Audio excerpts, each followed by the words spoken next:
Halo semuanya, apa kabar? Semoga semuanya dalam dan sehat. Perkenalkan, saya Desi Lucia Irawati, mahasiswi kampus Politeknik Indonesia Surakarta, program studi S1 Terapan MIK. I'm going to share you about time management and effective communication.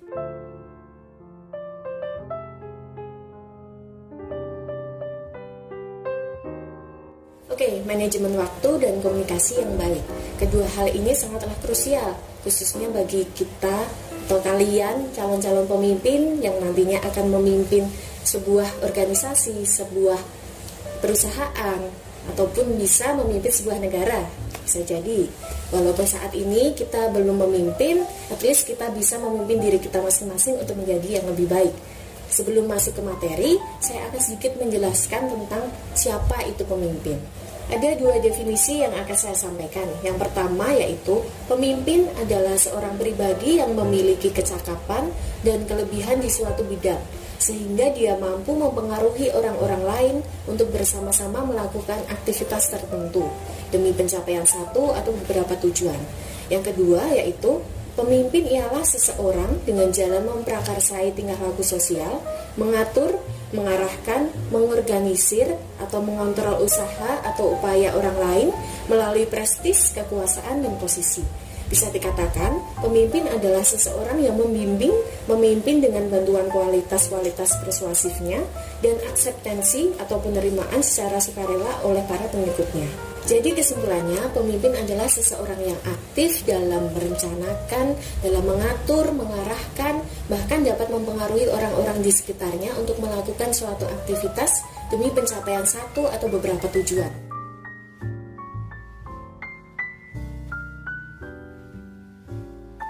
Masuk pada bahasan yang pertama, yaitu manajemen waktu.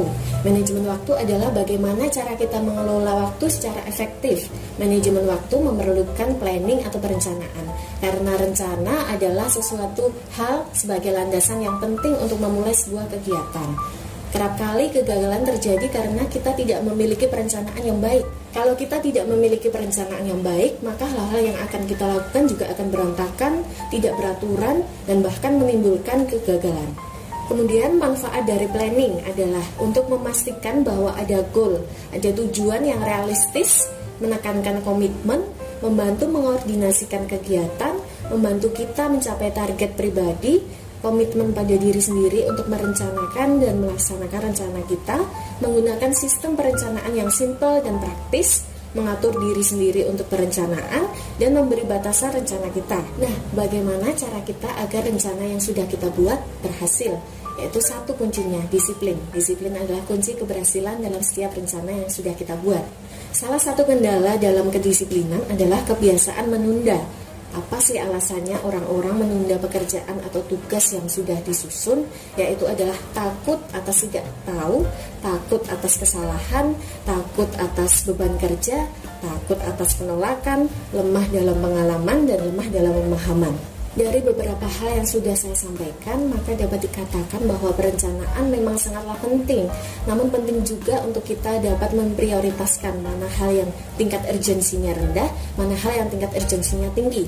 Setelah kita dapat mencapai manajemen yang baik, maka akan lebih banyak hal yang dapat kita lakukan, lebih banyak hal yang akan kita capai. Produktivitas meningkat, maka kehidupan akan lebih seimbang. Misalnya, dalam sehari kita mempunyai rencana A sampai E, kemudian mendadak kepala kita memberikan tugas yang tingkat urgensinya tinggi. Nah, bagaimana kita menyikapi hal itu? Apakah kita orang yang stick to the plan, harus melaksanakan rencana kita, atau kita orang yang mendahulukan pekerjaan yang kepentingannya lebih tinggi? Kemudian dalam penyusunan rencana diperlukan action plan. Action plan adalah dokumen yang terstruktur untuk membantu kita fokus dalam pengembangan diri. Action plan biasanya untuk memantau dan memonitor kita sehingga kita dapat meningkatkan performa. Manfaat action plan yang pertama yaitu memperjelas pikiran, sehingga apa yang ada di pikiran kita dapat terlaksana dengan baik dan tereksekusi dengan lancar. Yang kedua yaitu fokus pada masalah. Yang ketiga, memberikan catatan-catatan untuk referensi yang akan datang.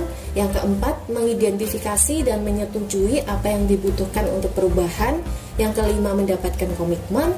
Yang terakhir yaitu melakukan monitoring secara efektivitas. Untuk membuat action plan, kita berpedoman pada SMART dan the 4 question. SMART adalah singkatan dari specific, measurable, achievable, realistic, dan timelines. Berikut saya akan jelaskan satu persatu.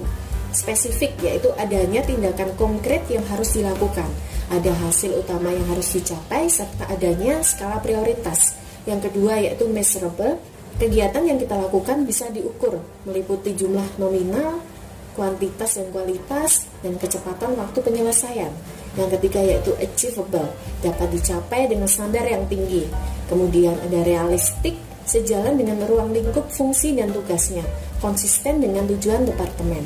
Yang terakhir adalah timelines, kegiatan yang kita lakukan melalui periode waktu tertentu, ada batasan waktu, jam, hari, bulan, hingga tahun. Kemudian the 4 questions, what, why, how, dan when. Ketika kita sudah mengimplementasikan action plan, 4 kalimat tanya ini bisa untuk menjawab sekaligus membantu fokus kita untuk bertindak dengan berpedoman kepada 4 pertanyaan ini. Yang pertama yaitu what needs to be done. Apa yang perlu dikerjakan? Misalnya seharian ini kita perlu mengerjakan apa saja. Kita bekerja dari pagi hingga siang. Kemudian sepulang kerja kita harus mengerjakan tugas dari kampus. Setelah itu kita harus mandi dan istirahat. Yang kedua yaitu why does it need to be done? Mengapa itu perlu dilakukan?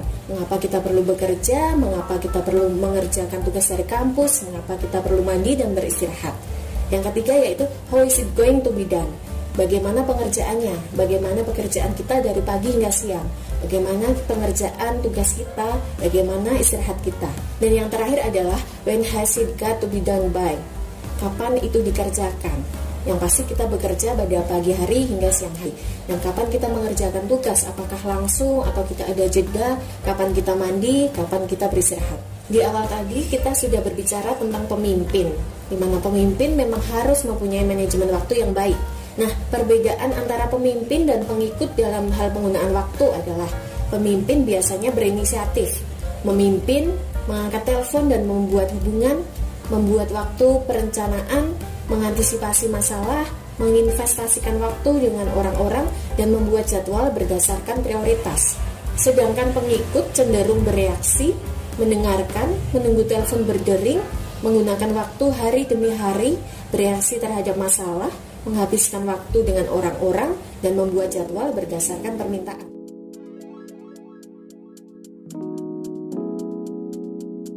Oke, masuk pada bahasan yang kedua yaitu komunikasi efektif. Komunikasi yang efektif berarti terciptanya suatu saling pengertian. Semua pihak yang berkomunikasi merasa telah mengerti dan dimengerti oleh pihak lain. Prinsip yang dapat diikuti untuk mencapai komunikasi yang efektif adalah berusaha mengerti terlebih dahulu, kemudian kita akan dimengerti. Namun banyak yang membalikkan prinsip ini. Terkadang kita mendengarkan bukannya untuk memahami, tapi untuk menjawab. Komunikasi efektif dapat dilakukan dengan cara yang pertama mendengarkan dengan empatik, yang kedua memberikan umpan balik yang tepat dan tulus. Kemudian komunikasi mempunyai tujuan utama, yaitu untuk mengubah kebiasaan atau sikap seseorang terhadap sesuatu. Hal penting untuk diingat adalah jika kita ingin berkomunikasi secara efektif, kita harus memastikan bahwa ada pemahaman antara dua pihak, baik komunikasi secara lisan ataupun tertulis. Cara komunikasi yang paling baik untuk dilakukan adalah secara sederhana dan tidak bertele-tele. Dan ingat, memastikan pemahaman orang lain sangat penting dalam komunikasi verbal. Komunikasi merupakan proses dua arah. Jika si pengirim dan si penerima tidak mendapatkan manfaat sama sekali atau bahkan dirugikan, maka seluruh proses komunikasi menjadi percuma, saling mengabaikan, bahkan saling menyalahkan. Dengan demikian, hal terpenting dalam komunikasi adalah kita harus memeriksa ulang pemahaman isi komunikasi tersebut. Komunikasi sesungguhnya terjadi ketika si pengirim dan penerima mengambil manfaat secara bersama-sama. Ada 3 bentuk utama dalam komunikasi, yaitu komunikasi verbal, komunikasi nonverbal, dan komunikasi visual. Komunikasi verbal adalah ketika kita berbicara, komunikasi nonverbal adalah komunikasi tertulis, dan komunikasi visual adalah hal yang dapat kita pahami. Kemudian, bentuk komunikasi yang paling penting dari 3 bentuk di atas adalah komunikasi visual. Berkomunikasi langsung adalah aktivitas komunikasi yang paling utama dalam kehidupan manusia. Pada ikatan komunikasi 2 orang, jutaan informasi akan mengalir setiap saat. Kunci untuk menjadi komunikasi visual adalah ketika kita atau orang lain mengatakan, "Oh ya, saya mengerti." Ini artinya kita mampu mengutarakan isi pesan yang kita sampaikan. Berbeda dengan komunikasi tertulis, kita tidak akan mempunyai kesempatan untuk memeriksa pemahaman pembaca pesan. Oleh karenanya, dalam komunikasi tertulis, kita harus menggunakan pola pikir pembaca dan membuat sesuatu sejelas mungkin. Lantas, bagaimana kita dinilai oleh orang lain? Untuk setiap orang yang kita temui, kesan pertama adalah utama. Orang lebih mengingat apa yang mereka lihat daripada apa yang akan kita katakan atau bagaimana kita mengatakan hal tersebut. Namun demikian, intonasi suara dan kata-kata yang diucapkan akan membantu menciptakan karakter atau personality untuk menjadi pemimpin yang profesional. Berbicara tentang suara, ada beberapa hal yang mungkin menjadi penilaian orang-orang di sekitar kita, yaitu kecepatan dan tekanan. Yang pertama yaitu terlalu perlahan, terkadang terlihat membosankan. Terlalu cepat malah sulit ditangkap. Apakah terlalu keras, terlalu lembut, yang menunjukkan kredibilitas dan percaya diri. Tidak terlalu tinggi atau terlalu rendah, naik turun berirama agar tidak monoton. Suara rendah berarti berwibawa, suara tinggi berarti emosional. Maka penting untuk diperhatikan nada suara, kualitas suara, intensitas, kecepatan, tekanan suara, dan jeda. Ada 5 klasifikasi mendengarkan, karena komunikasi tidak hanya berbicara, tapi kita juga mendengarkan. Yang pertama yaitu ta'accub, tidak berusaha mendengarkan. Yang kedua berpura-pura, berbuat seolah-olah mendengarkan. Yang ketiga selektif, mendengarkan hanya yang bagian kita suka.